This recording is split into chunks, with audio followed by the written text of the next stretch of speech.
Hey YouTube, today we're gonna do another tutorial on basically how to install and configure a DHCP server in Server 2003. All the things that you need is the Server 2003 installation CD, and all you need is the DHCP server in itself. In here you see in parentheses domain-wise and standalone-wise. Domain-wise is basically dealing with a DHCP server in a domain, and standalone-wise is doing a DHCP server by itself, without no domains or anything like that. We're going to do that in another video.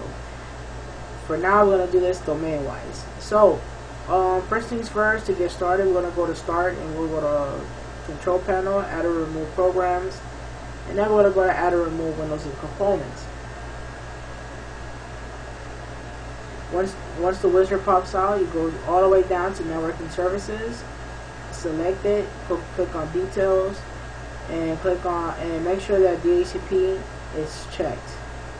Once this is checked, press OK and click next. Of course, you need the CD.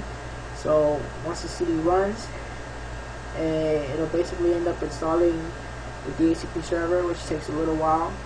Once it installs it, and it's good to go. Okay, now that it's completed, Now since we're in the domain, go to start, administrative tools. Since we're in a domain environment, you have to authorize the DHCP server in order for it to start leasing the IPs. So first things first that we gotta do is we gotta create a new scope. So we're gonna expand this, and until it gives you the steps, add a new scope, authorize it, and that's it.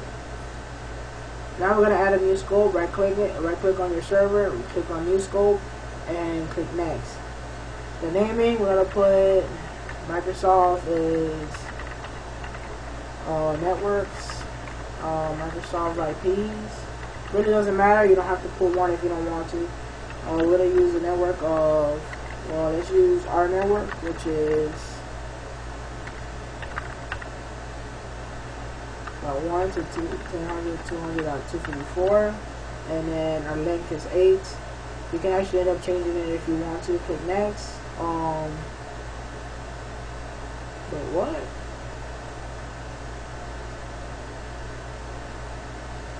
Oh, what a prick. Wow. Common mistake, human error. Alright, click next. Then I want to add our exclusions. Exclusions are basically IPs that you do not want to distribute, which we're going to select 20 through 30. I'm going to click add, and I want to click next. Limited to the lease duration, just leave it alone, click next. Yes, you want to configure the options now, click next. The router's default gateway, if you have a router in your network, input your gateway.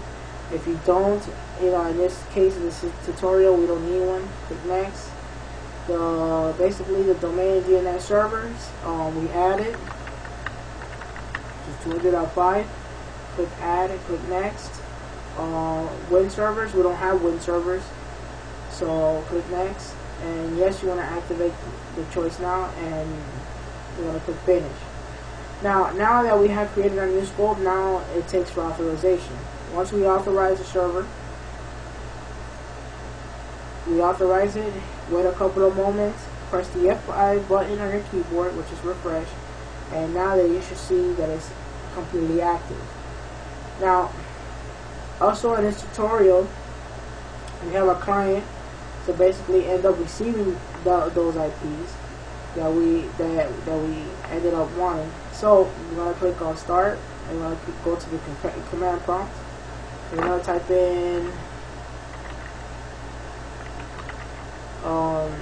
release ipconfig /release, and then we're gonna type in renew. Now it takes a little longer to renew, and it ended up finding an IP. Now let's make sure that to verify, we're gonna type in ipconfig /all, and basically, as you can see that, basically I have an IP, and that's coming from my DHCP server. The DHCP server's IP address is .10, and DNS server is .5, and that's it.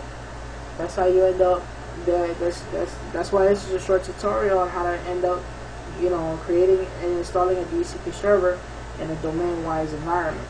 Alright, stay tuned YouTube for the other video that I'm going to create basically for standalone. And make sure that you comment, give me feedback. The video sucks, the video's garbage or whatnot.